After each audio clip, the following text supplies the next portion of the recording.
In 1872, a ship was discovered drifting in the Atlantic.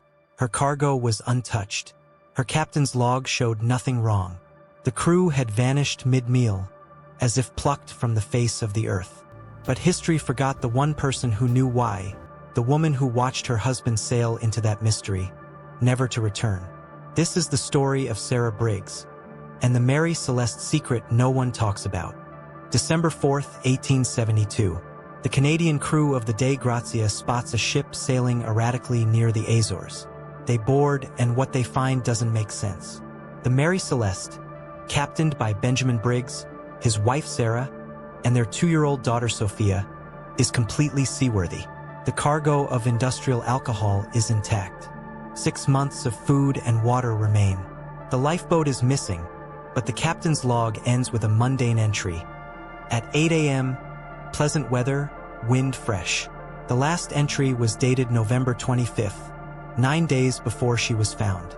In the captain's cabin, they discovered Sarah's sewing machine, her clothes neatly packed, and little Sophia's toys scattered as if she'd been playing moments before. The ship's clock was upside down. The only sign of panic? A frayed rope trailing in the water. Of the 10 people on board, not a single soul was ever found. For 150 years, we've asked, pirates? But the cargo was untouched. Sea monsters? This isn't a tall tale. Mutiny? The crew were all respected seamen, handpicked by Captain Briggs. The sea was calm. The ship was sound. Something made 10 people abandon everything in the middle of a meal, never to be seen again. But here's what the history books don't emphasize. Sarah Briggs was not just a passive passenger. At 31, she was educated, articulate, and wrote letters that revealed a sharp mind. Days before sailing from New York, she wrote to her mother-in-law, "Benjamin is concerned about the cargo. The alcohol fumes, he says, could be dangerous. I've seen him studying the ventilation, worrying about the pressure in the hold." This wasn't just a captain's paranoia. Industrial alcohol in wooden barrels could leak fumes that accumulated in the hold. One spark, perhaps from a shifting barrel, perhaps from the stove used for cooking, and you wouldn't get a massive explosion.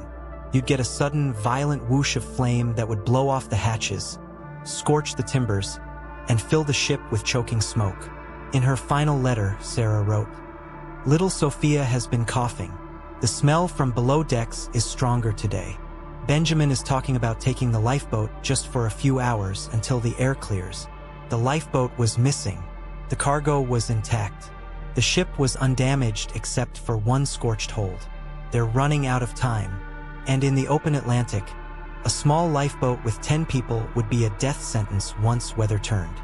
Modern investigators have reconstructed what likely happened using computer models of 1872 ships. A pressure buildup from alcohol vapors would have created an invisible bomb in the hold. When it vented, perhaps through the very hatches the crew opened to clear the air, it would have created a fireball that lasted seconds, then vanished. To the crew, it would have looked like the ship was about to explode. Panicked, they tied themselves together, lowered the lifeboat, and planned to wait at a safe distance until the air cleared. But the Mary Celeste didn't sink. And once that lifeboat was in open water, a sudden squall, a common event in those waters, would have swamped it before they could get back. Search parties found the lifeboat's frayed rope weeks later, still trailing from the ship. The crew wasn't taken by pirates or sea monsters. They were taken by a misunderstanding of chemistry, a moment of panic, and the unforgiving Atlantic. Sarah Briggs was right to worry. She just didn't live to tell us what she'd feared all along. The Mary Celeste remains history's greatest maritime mystery, not because we don't know what happened, but because the truth is sadder than fiction. 10 people, panicked by a science they didn't understand, died not from malice, but from a moment's fear. Sarah Briggs' letters are preserved in a New England archive.